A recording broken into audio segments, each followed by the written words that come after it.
Good evening, everybody. Welcome to 2025.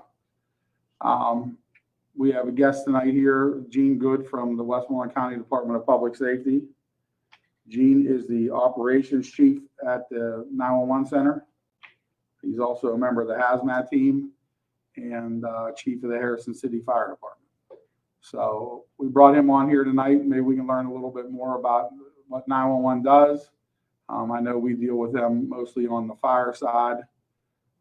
There's a lot more to it, police, EMS, and other operations that they perform up there. And he's going to give us a little bit of insight into their program and what they do up there. So without me talking too much, I'll turn it over to him. He has a little bit of information there. So Gene, let him know what's going on there. All right, Chief, thanks for the invite. I'd like to, it's nice to get out and actually, talk to people about what the Department of Public Safety is, because a lot of people don't realize exactly what we all do at the Department of Public Safety. So there's four main departments within the Department of Public Safety. We have the Emergency Management Department, and the Emergency Management Department runs 94 emergency management-based programs throughout the county. They're in charge of the local emergency management coordinators, the emergency operations plan for the county, the all hazards planning, and the access and functional needs section. Because, we always tell people to prepare for emergencies, but we never actually tell the people that have the access and functional needs how to prepare. So we're fortunate that we have the ability to have a person in our department dedicated to that on a daily basis that helps us fill that void when it comes to emergency planning. They also get involved in the public warning and messaging, and also in charge of our social media accounts to try to get word out there to the public. We want to try to get the best information out to the public as quick as possible. And we know in today's age, social media is the quickest way to do that. To get in front of the, sometimes the truth gets stretched. We want to get our message out there so that people in Westmoreland County know exactly what's going on. And also under the Department of Public Safety is the County Park Police. The County Park Police is one of the largest police departments, or is the largest police department in Westmoreland County, and we provide administrative support to them. They have Chief Shear, who is in charge of the Park Police Department, and they cover all the county parks and all the county facilities. The hazmat program is also underneath the Department of Public Safety. The county has a state certified hazmat team that recertifies every 4 years. And that's funded through Act 165, which is the SARA facility. So when I say about SARA facility, these are the plants that have volatile chemicals. Once they meet a certain threshold, they have to pay a fee to the state, and that's what feeds the hazmat program. And then we have the 911 operations. That's probably the largest operations within our department. At the 911 center, we have 60 full-time TCOs per our union contract. We usually only get to about 50 is the most, but currently we have 44 full-time TCOs. We have a training class of 2, and we're also starting a training class in February 2025. And one of the things, the funding for the 911 center, so 68% of the funding for 911 comes from Act 12 of 2015. And what that is the $1.95 surcharge on your cell phone each month. That all goes to the state. The state divvies it up, and each PSAP in the Commonwealth gets that money. And also in Act 12, that covers what we have to do for our training and quality assurance. Every 2 years, the state comes out. They go over all the training records. They certify our training program. They certify our quality assurance program. And that means we can get the funding. So it's a 2-year cycle with that. We just actually got our last recertification this past year. I have a great team in our training department.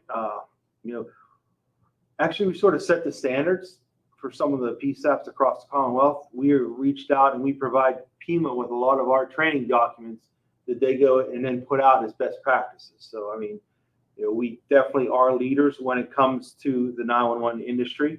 I think we have some of the top trained TCOs across the Commonwealth. Our training program is actually 20 weeks, 10 weeks in our classroom and 10 weeks in the 911 center. And after that 20 weeks, they'll sit with a certified training officer. So a certified training officer is basically like your field training officer with the police department. To be a certified training officer in our department, we have higher standards, and they're also compensated for that. So during the 10 weeks, they're sitting with a certified training officer that sits right beside them. It's mentoring them to do the job, because the telecommunication position it's a very difficult position.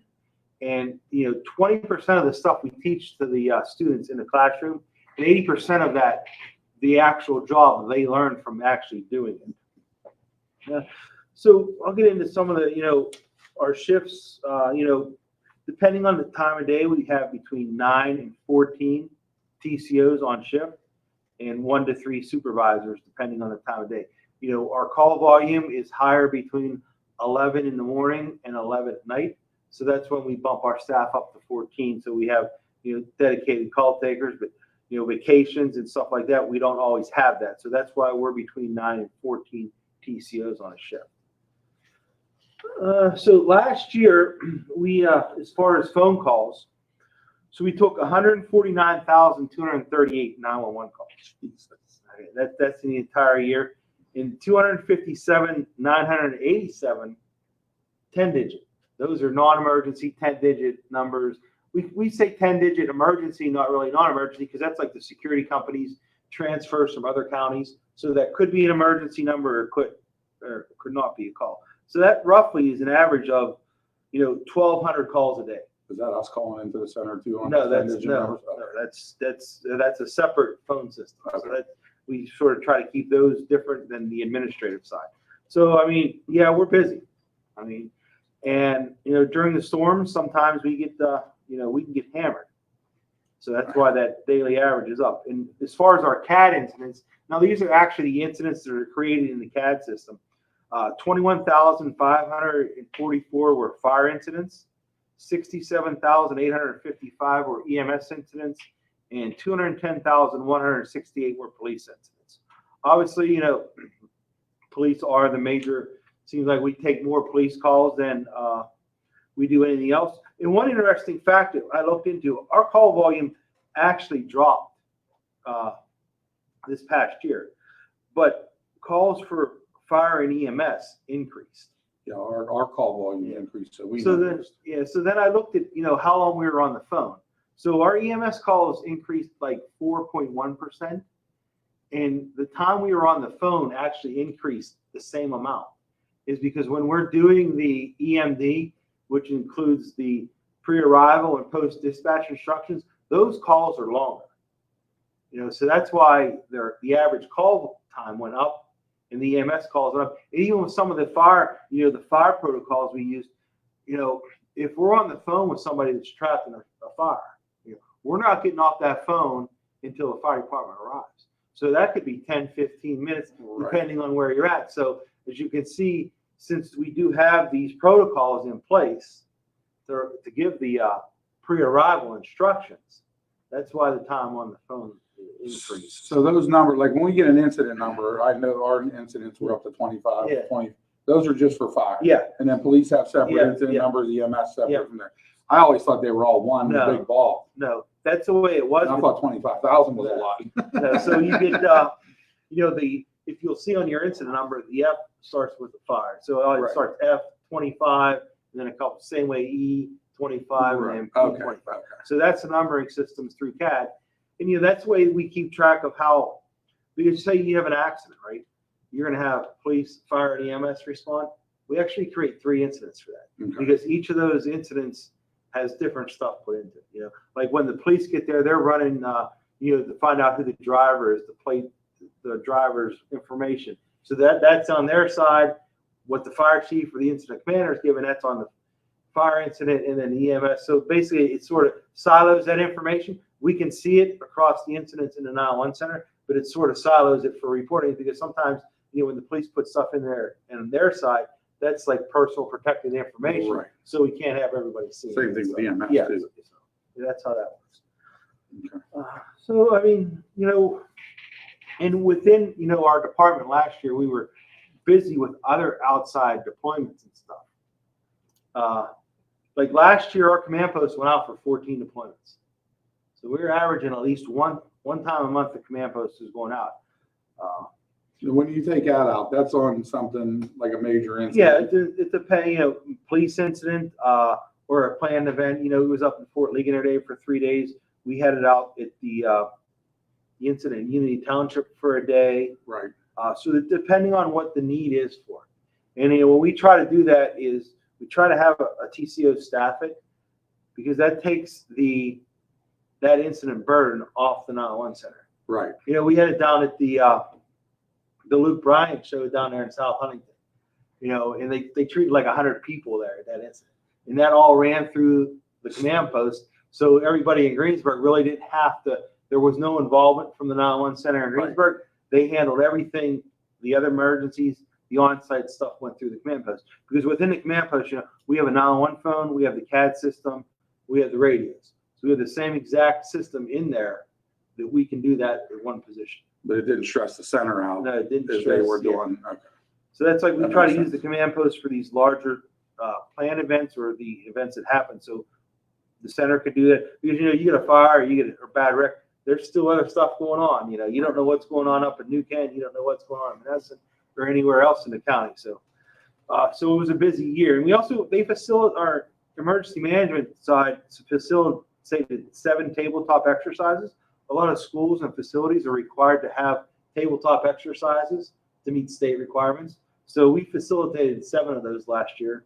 Our drone went out 15 times. And one of the big things was that we had 25 outreach events. And, we try to, with our outreach stuff, they've been doing a really great job of, you're always taught call 911, right? No, emergency call 911. Okay. But when you call 911, what are the questions asked? What's the next step? So that's what we're trying to improve on the outreach, is letting people know, okay, yeah, this is 911, this is what you're called, but this is what the questions we're going to ask. One of the first questions we ask is, what city, borough, or township you live in. And a lot of people don't realize that because they think that, I get my mailing address is Greensburg. Right. But we don't send the ambulance or fire trucks to the mailbox. Right. All the way out in Unity Township, there's Greensburg addresses out there. Right. Some municipalities have 15 different post offices. So that's why we try to, encourage people to learn their municipality. One of the big things is you ask them where they pay their taxes, because everybody knows where they pay their taxes. So. So one of the things, and this is when we went to just this year when we were at the daycare centers and the schools for fire prevention. How are we teaching our kids now to call 911 with the cell phone? Well, the thing is call if you can, text if you can. That is the, that's the motto, because whenever you're texting, it takes longer to process that call. So, but even like a kid in kindergarten, they teach them to call 911. Now, people have passcodes on their phones, and that can become a problem, right? There shouldn't. You go to the emergency call part, you right? should be able to call. But I mean, you're a 5-year-old. Yeah. It's a lot tougher than it is to just pick up that little rotary phone or that push button phone and hit 911 on. Yeah, I mean, that's the thing, is the parents need to train their kids, how to dial 911. The texting was, I think, I have the numbers on our text here. Hold on one second. Yeah, I don't even know how that works. I've heard about it, and I'm not even sure myself. I think last year, hold on one second, I want to make sure I give you the right numbers, because I have a breakdown here. I think it was, last year, out of all those emergency calls we had, 296 were text message calls. So that's all we got. That's it? Yeah, that's it. I'm surprised. Because when you text, it takes longer. Like I said, it takes longer to process. We have built into our system the same questions we ask with our protocols. We have them built in basically just off of what we used to use for the hearing impaired with a TTY. So, we click down, what's your address, what's your name, what's your emergency, and all that stuff. So it's easy for us to send those out, but for the person texting now, and they still have to type all that stuff in there. I mean, but texting could be like a domestic violence situation where you can't get on the phone, or one of those situations where you can't talk. It might be, you're hiding from somebody. Right. And that's when we encourage people to text now. Like a break-in or anything like that. Is there, so when you text 911, is there a number? Yeah. Or you just hit 911? Yeah, you just hit 911. So if you put a message into 911 and it goes. Yep. Yeah. I mean, and they route to the local center when you routed like that. Yeah. So right now we just switched Pennsylvania is one of the leaders with the next generation 911, and next generation 911 is basically an internet-based delivery system for 911 calls. Before it would go through trunk lines and central offices and all this stuff that was like way antiquated. Now it's all over the internet. The calls are routed from 2 different data centers across the Commonwealth to us based upon the geolocation of the phone. Not, before it would go to the cell tower and then there'd be triangulation stuff. Now it basically uses the geolocation within your phone, and that's how we get we call it phase 2 information. And it's supposed to be within 2 meters of the phone. And that's how we get these iPhone crash Yeah, notifications. same like the iPhone crash notifications, they take that information, they call us and dump their coordinates right into our CAD system from the phone. Most of the time we try to call the phone back, but a lot of times people don't answer. Right. I think, we were just talking about this today at the EMS council meeting. When the iPhone crash notifications came out, it seemed like we were getting a lot. And they weren't really anything. But now it seems like a lot of times we're getting them, they are actually turning out to be accidents. Yeah, we've had a couple here that were a couple that weren't and a couple that were. One guy lost his lunchbox and his phone flew off the back of his truck, hit the ground, and called. But then we had that one car over a hill down here. Now it had us up on 30 initially, and then when they come over with the phase 2 location, it brought us to where we were going. Yeah. And I think with the protocol system we use, I think that probably in the next protocol update, there's probably going to be a card just for the crash notifications. Okay. It takes, technology advances so fast, and it's hard for us to keep up. Well, sure. So, until they get the protocols straightened out for that, then we're probably going to see, something like that, so we can better track how many we get on a yearly or daily basis. So I mean that's the big picture of the department. Some of the I'll talk a little bit about the agencies we dispatch. So in Westmoreland County, there's 100 fire departments. We have 4 industrial fire brigade, 1 airport fire department, the county hazmat team, and several specialty teams. Like we have there's 4 or 5 departments that are involved in what they call the Westmoreland County Swiftwater Rescue Team. There's several departments that call what they call the Westmoreland County Technical Rescue Team. So there's a few teams like that. One other thing we have been working on the fire and rescue side is we've been working with our Swiftwater rescue teams in the county. Everybody, flooding is probably that kills more people than any other natural disaster. Sure. We have some very good qualified teams within the county. So we've been meeting on a regular basis. We've had exercises together to bring everybody together. So like when I know this past year, we didn't have any, hurricane events, but in the years before we did. So what we do is we'll put those teams on standby. And at the one point we had like 7 teams on standby in the county. We knew exactly where they're at. We knew exactly how many personnel they had there. So if we get that call for someone stuck in the water, we can send them out. Yeah, we had some minor flooding here. What was that, the year last year? The last spring? I think it was last year. But it was stuff that we could almost handle, with what we had locally. But I know they were on my mind, Greensburg and different places to bring in if we needed to. So we try to be proactive with that group because, if you're hanging on to that tree in that creek, we don't want to be waiting 10, 15 minutes to get someone there. So we've been working with those, and that program's really taken off. And actually through the cooperation of these team leaders, and we have some of the team leaders in our county actually, written the Swiftwater Rescue curriculum for across the state. So they're actually helping our teams get certified. And I think we're up to 7 certified teams within our county. Wow. So I mean that's really good. We have 15 EMS agencies with dispatch. We just actually lost 2 EMS agencies in the past month. And then as far as our police, we have 7 different police districts. District 1 police is the west part of the county. District 2 is the northwest, which is Murraysville, Delaware. District 3 is central, which is the Greensburg South and Southwest. District 4 east, Latrobe, Ligonier Valley area. District 5 is the north, Allegheny Township, Vandergrift, Washington Township, Avamore, and West Leechburg. Then you have District 6 in the south, Mount Pleasant, Ross Traver, Scottdale, West Newton, I think I probably missed one in District 9, which is the northwest of the county, Arnold, New Canaan, and Lower Borough. And that's 30 police departments within the county. 26 of those are full-time departments, and 4 of those are part-time. And then we have the other dispatch points for the city of Greensburg Police and North. Yeah, like you do those like mutual aid and the city of Greensburg, South and South. Yeah. So do you field those calls, or when they come into the center? Yeah. Then you just send the call to them? Yeah, so for as far as the police side of that, yeah, so if it's a call and we verify the address, the caller's name, and it's just a police event, we'll connect that to either North Huntington or the city of Greensburg Police. On the EMS side of it, we used to connect calls to mutual aid, but we met with mutual aid, and it's been probably 3 years since we've connected the calls. What we do is we take the call and we can start into the EMD quicker, and then there's a phone call made from the EMS desk to let mutual patrol know the location of the call. Okay.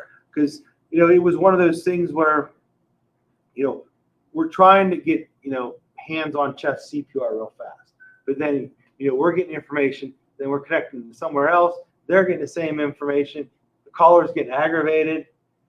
We have to take the call back, and then we start CPR. Well, they've gotten so much bigger and more spread out as time goes on. It's working out really good with them on that. So I mean, it's one of the things. Like when I first started, we were connecting calls everywhere, but now it's mostly very rare we connect. And the same way with state police. Someone dials 911, depending on where they're at in the county, you can either go to State Police Greensburg, State Police Kiski, or State Police Belverde. We actually have 3 barracks that cover Westmoreland County.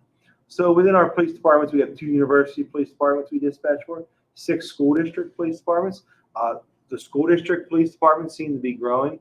There's legislation out there where a school district can actually get a certified police department to do, arrest up to a misdemeanor on their grounds. And a lot of districts are taking advantage of that, so they have that presence within their school. Plus, we dispatch 4 DCNR park rangers. There's 4 parks in Westmoreland County that we actually think about that stuff. And county sheriffs, county detectives in the county corner, and we do after-hours answering service for all the county offices. Oh wow! So it's a pretty big operation. I mean, everybody just thinks, oh, it's just 911. There's a lot of stuff going on. Well, on our part, we just think about fire, right? For me, I just think about the fire part of it. And I know you dispatch the police and EMS, but I didn't realize what all goes into that. So, and then I'll just touch on our radio system a little bit, and then if anybody has questions, if you have any questions. So obviously, we have a P25 trunk radio system in Westmoreland County. There's 27 tower sites in the county with 24 different talk paths. What is that? So what that? You know what that means? What I have did no idea. He doesn't know either. Yeah. Does he know which way the Greensburg Walmart is? Oh, is that what East or west or I South stirred that up the other day on Facebook. He probably doesn't know which way that is. That's west of here. So, as far as the radio system, so there's actually 24 talk paths around 27 tower sites. And what that means is, basically 24 people can be talking at one time. So, and that's just all going through the channels and stuff like that. And everybody's like, oh, why don't we have our own TAC channel? We need our own TAC channel. We could go unlimited with TAC channels, right? As many licenses as you want. But first off, I don't have enough people to answer all those. And the more TAC channels you put out there, the more people are going to have talking on the radio, right, and which cuts down on your talk paths. Like on the fire side, you look at the fire, we have fire TAC 3 through 11, plus there's 5 command channels. So that's a lot of talk paths there. And then, that's another subject we can discuss about talking on the radio here. But so then, we say it's a public safety radio system. And what that means, it falls underneath the public safety 5 nines. So that means 99.99% of the time, that system is up and operating. So our CAD system, phone system, radio system, all falls into those classifications. So that's basically saying about 5 minutes per year, there's going to be downtime. That's the only, so 5 minutes out of the whole year, that's the standard we have to be. And that's, that's one of the things where you look at where people say, hey, I want to put my own radio system. Well, are you going to be able to meet that standard? Right. I want to do this, and the third party paging stuff, that's a third party, and and that really doesn't. They don't meet this standard. We send them that information via internet and email, so they don't even meet that standard. So that's why it's still good to use your pagers, siren, however you want to do it. The third party, it's just another tool you have, but minuter activation, I don't think it's going away. Well, sometimes we look at the screen on the iPad and go the wrong direction because we look at the cross streets instead of listening to where the call was actually dispatched, huh? Yeah. No, Steve? It happens. So some of the stuff that we've done in the past couple years with the radio system. So obviously we have these 27 tower sites, right? So they have to talk back to the 911 center somehow.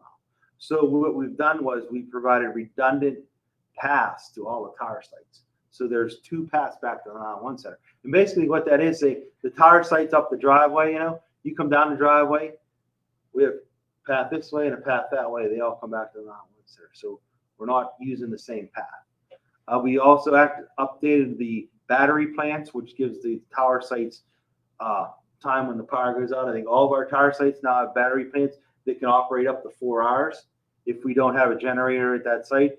So that gives us 4 hours to get a generator from the airport out to that site.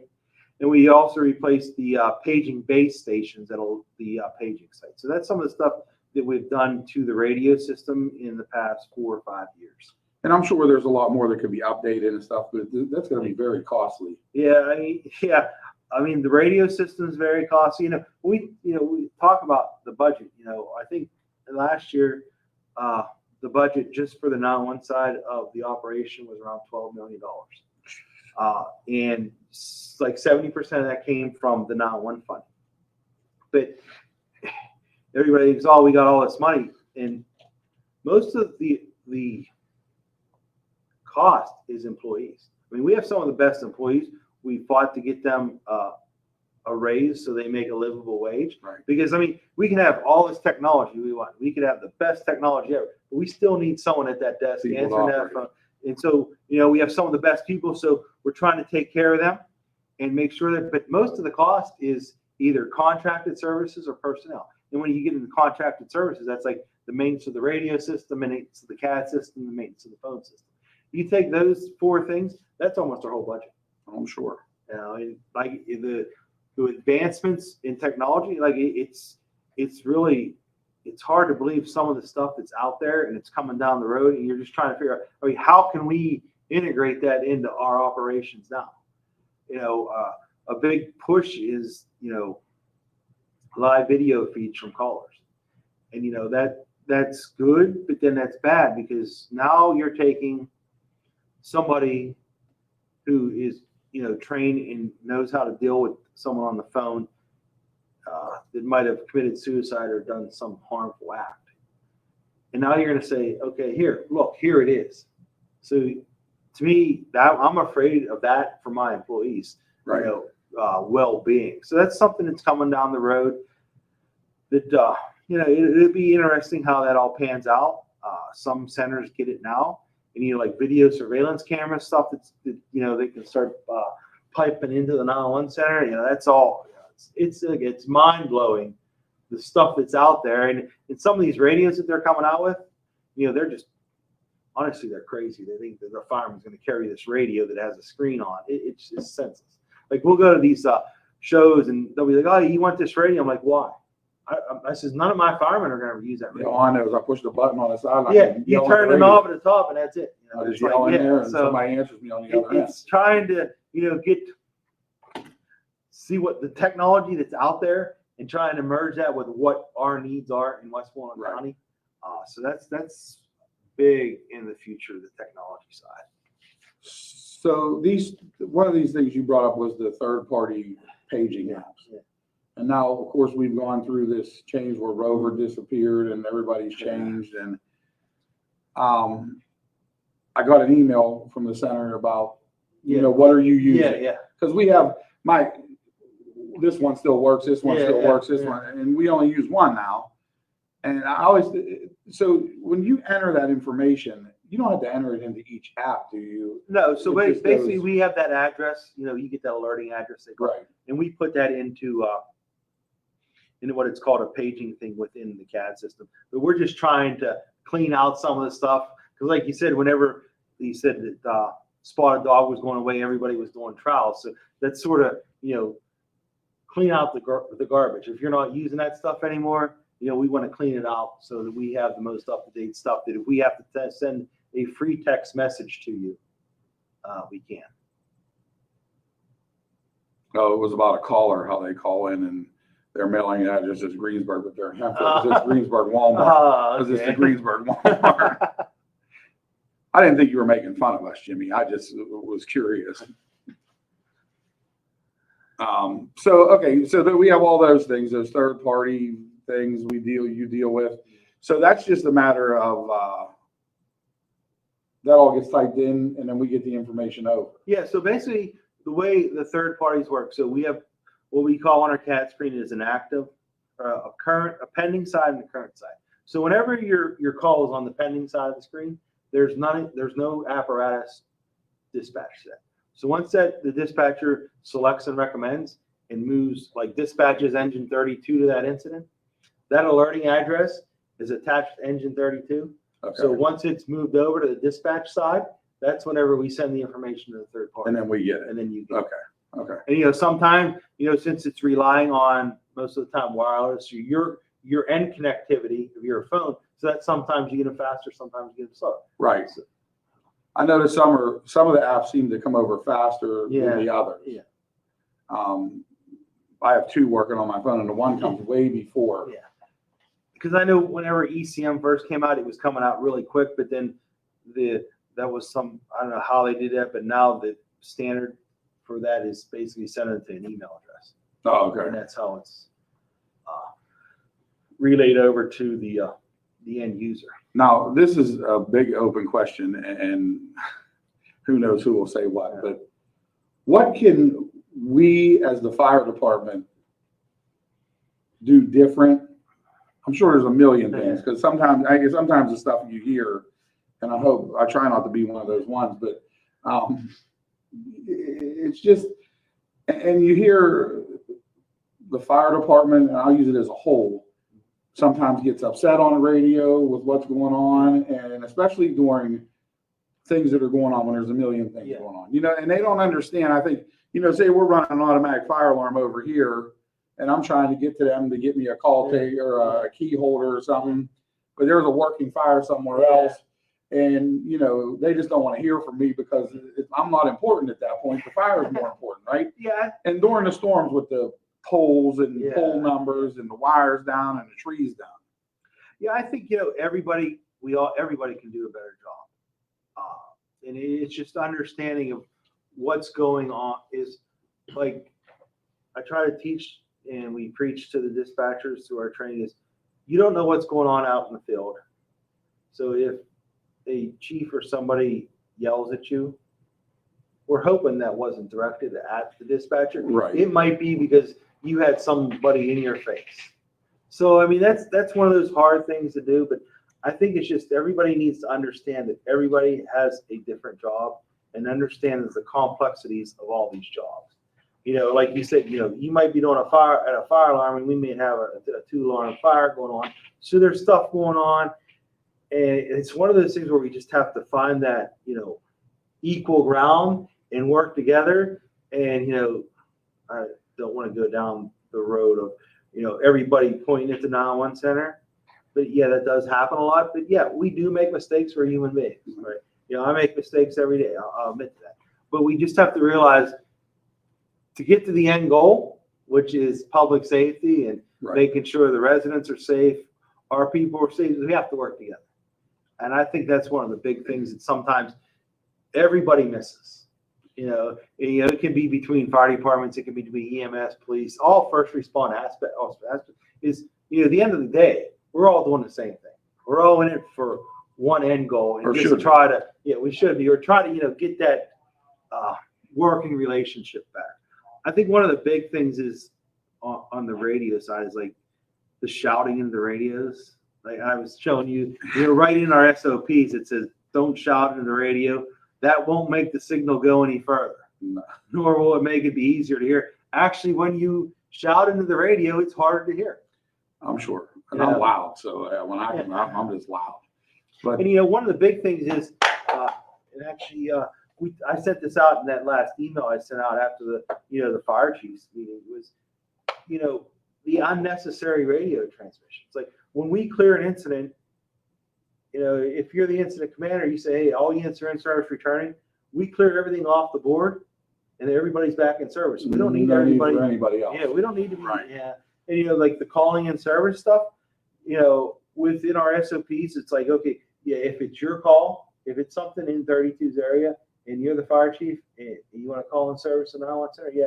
So that way we know. That was one of my questions. We know that hey, you're in service, you're going, so we can give you up. They give me an update, right? Yeah. And if Jared doesn't hear me calling, he'll call in, or I'm not coming. Yeah. And then that way we can get an update of what the incident is, or if there is an update. If you're going into, I'll just use you for granted. If you're going into the city of Greensburg, we don't really care that you're going. You care less on. We're more carried about your fire truck going right. than you. And some people don't realize that. And I'll probably make some people mad by saying that. But I hear people. Yeah. You hear people calling service on scene, in service returning, a chief or an assistant chief, and it's probably, I guess, it's unnecessary. And I think for the most part, I only do it in the borough. If I'm going to a borough call, say I'm Chief 32's en route, and they'll give me CPR in progress or something like that. I mean, that's what we want. And that gets rid of the unnecessary radio. And I know the one was, we had a house fire up here on Elm Street, and Jared actually called in before me,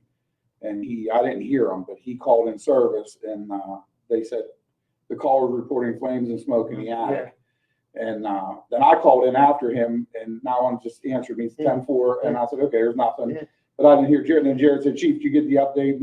Sounds like an attic fire. So that works out that way. And you do hear them. I hear some, it's some of the same one, just Lieutenant 59's in, sir. And I'm picking on Slickville. I was just saying as an example. Yeah, that's one of the things, to try to keep the radio system clear for those things. And, one of the things that the fire dispatchers have done, and actually they took it upon themselves to start doing this, is, given the hydrant locations. That's wonderful. And actually, that might be an 800-foot lay.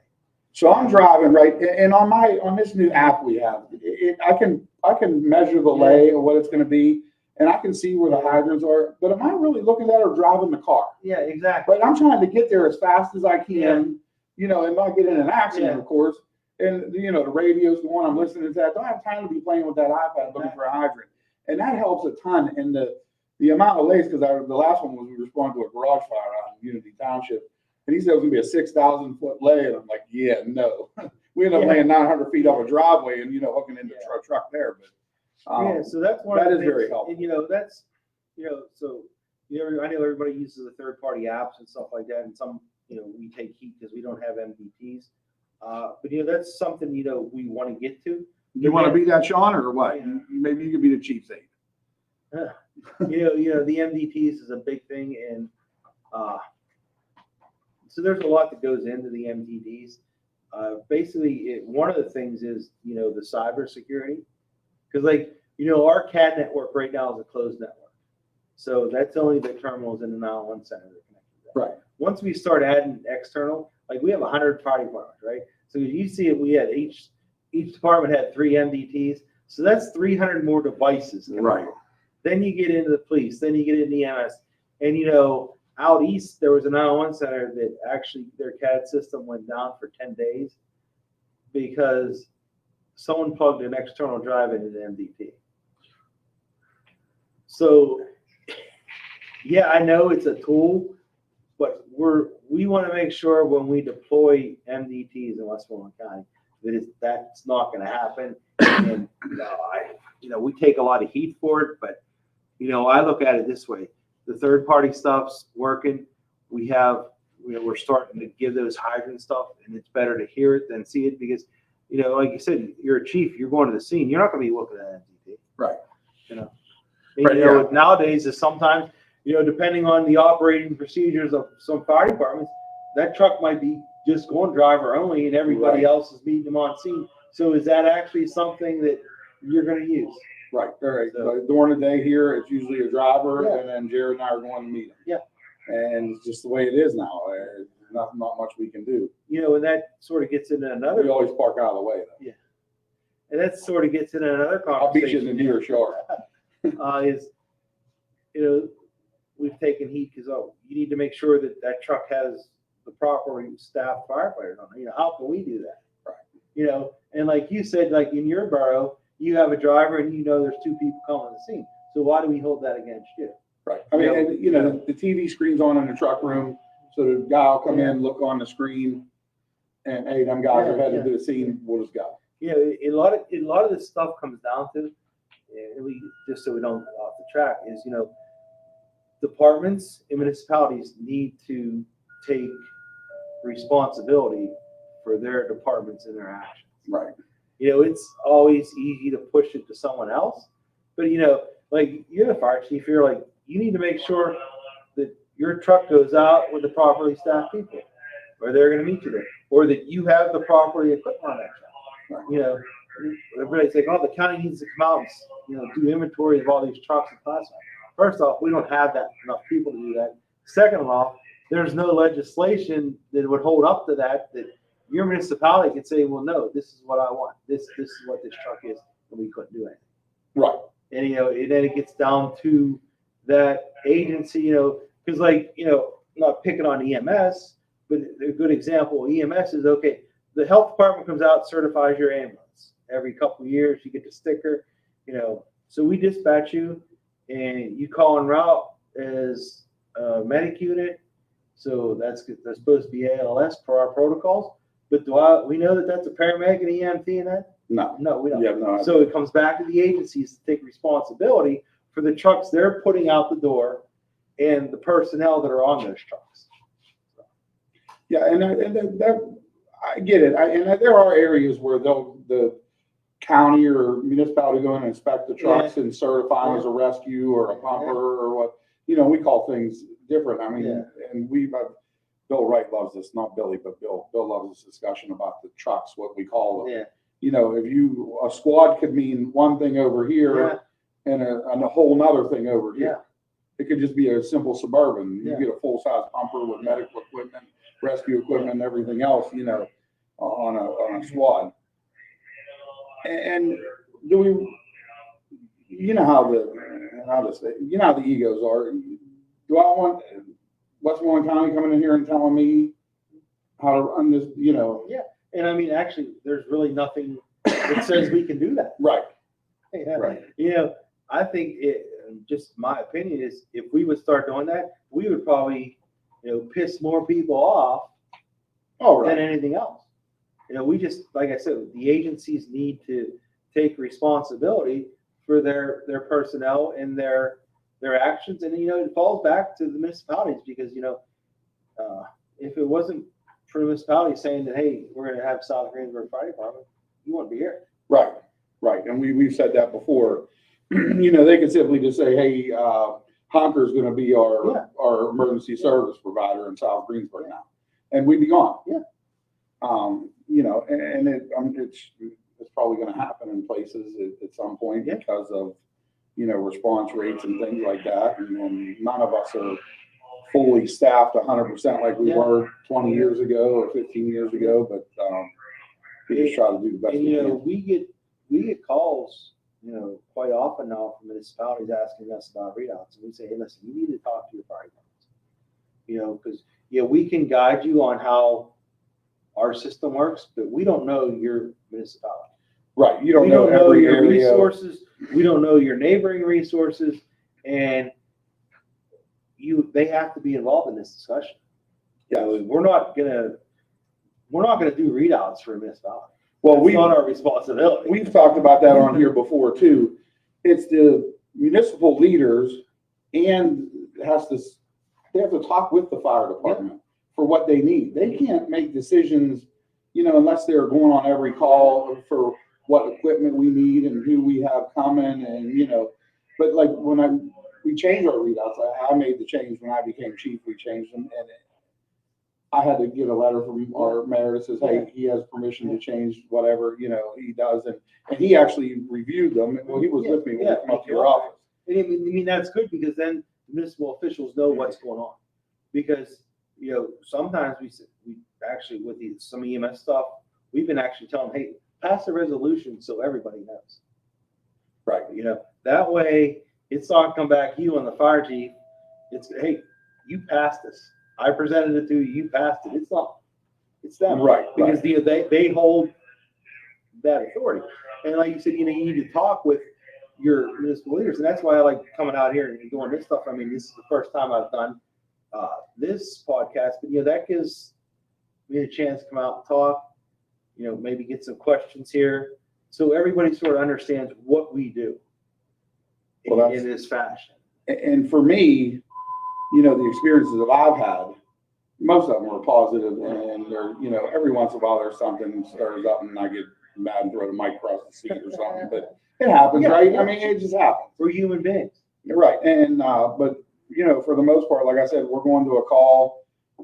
They're always helpful, with, if I need a better location for something or a location in the building or, with these updates, like you said, if we do it right and that municipality, wherever that, if the fire's in South Greensburg Borough, one of their line officers calls en route and then they can get the update. But, so that's the next thing. When we call in service, and I do it different ways at different times. I don't always do it the same. Like we call the engine in service. Are we to do that on zone 3, then switch, or do you want us to? Well, because the tax channel, I've seen, if we have a fire, it gets tied up with. Yeah, a lot of garbage. Yes. So I think the best way, because in our SOPs, you can do it either way. And I think that comes down to, if it's your fire and you're that first engine calling in service, you call in service.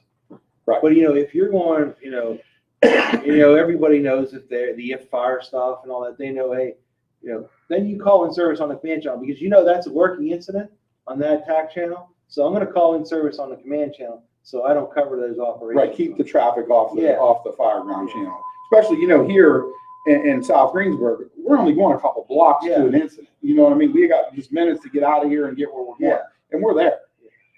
So it's, and I think a lot of times, when I do it, I'll say engine 32 is in going to 6 or whatever. Yeah. But, and that's another thing too.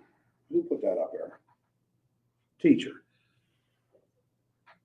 So what about that? Well, I mean, that's all in, your department's SOPs. So basically, what our policy is, we activate, announce every minute. At 4 minutes, we reactivate. Right. At 5 minutes, we fill if the station does acknowledge.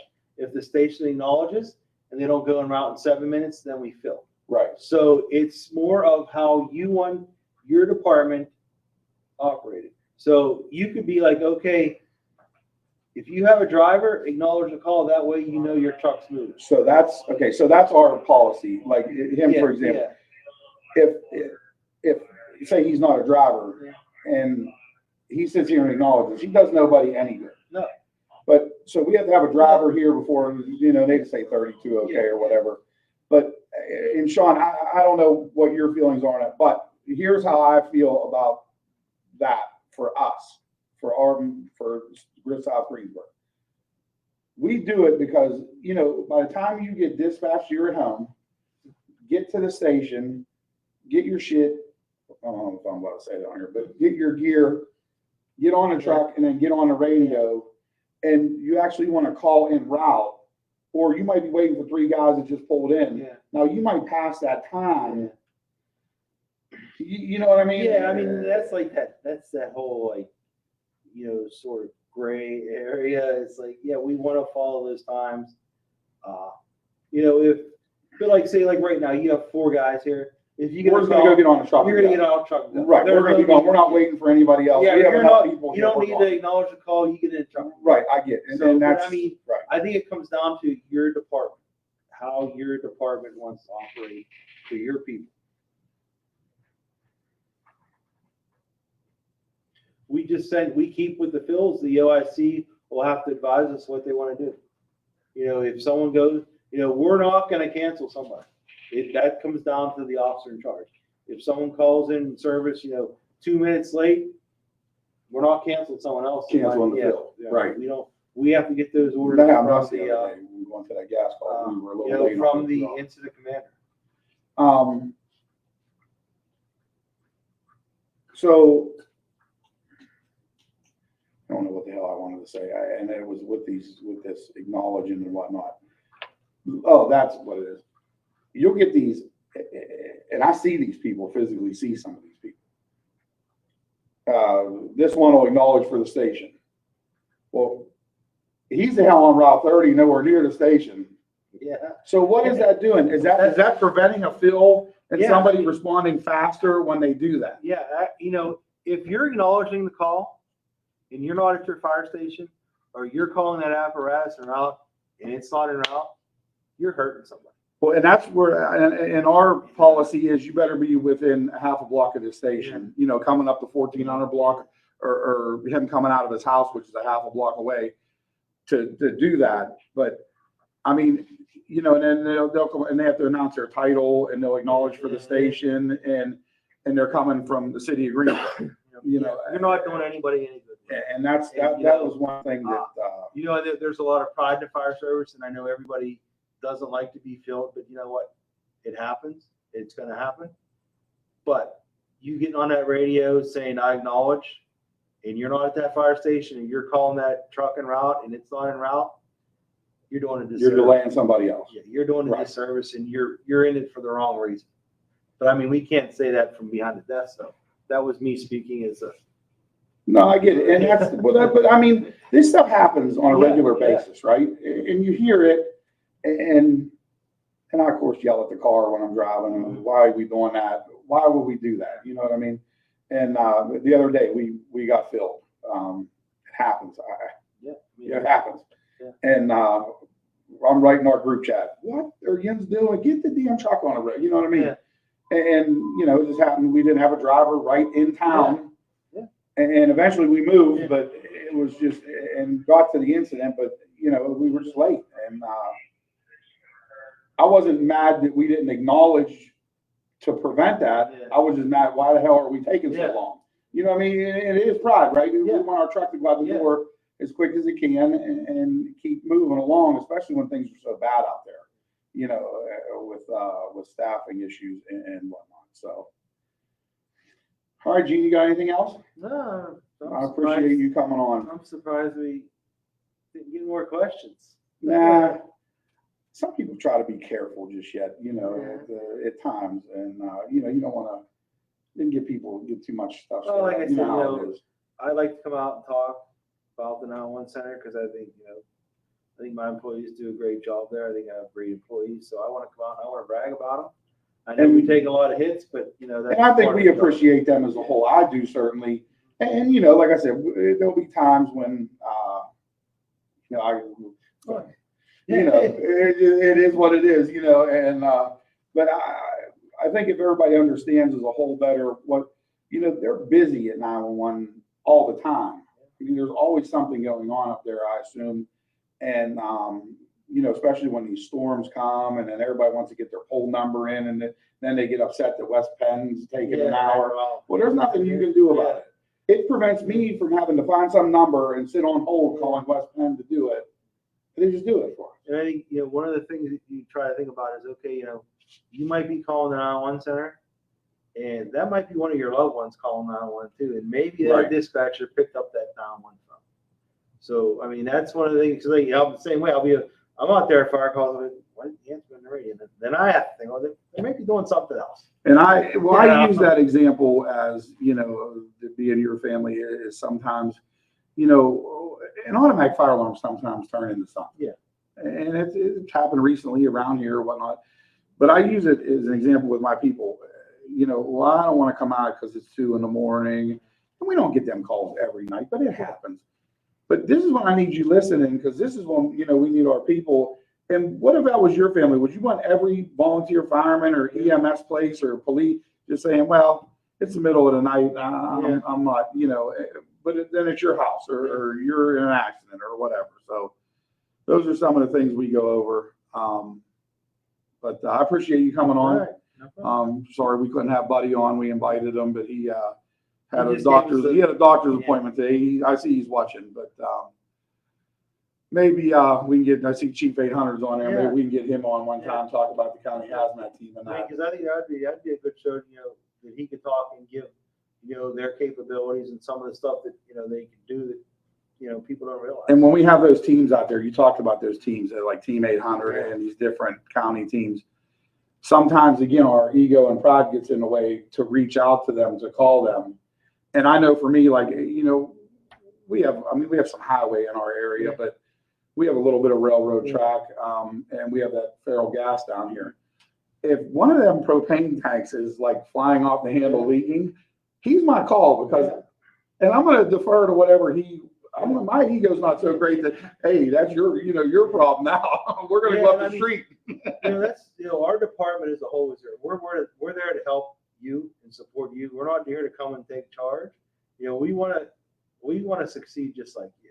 So we'll stand there right beside you and help you. He'll help you make that decision, or someone from the team. We're there to help people. There are times though when those incidents come though where I would just defer to him, for example, on something. Say whatever you want us to. You tell us what you need from us. Yep, exactly. And you just handle this because this is what we're not all. Your training level. What are we? Awareness operations level. You know what I mean? And give us a job within that to do, and whatever you need, we'll get you. Yeah. So, all right, Gene. Thanks again. Thanks. And thanks everybody for watching. And we'll get good guests on this year. Not that the past guests weren't good, but me and Ski sit here talking, or Randy is not always the best thing. So maybe we can get some more education out there about things going on in our own county, and it'll help people. I do know that the Firemen's Association meeting tomorrow night at Lowery, the state fire commissioner is supposed to be there. Is that tomorrow night? Yeah, and then also next Wednesday night, the fire chiefs meeting, there's supposed to be a rep from the state fire commissioner's office there. Okay. That's in Norvell, so. Okay. All right, sounds good. Thank you. Thanks. Good night.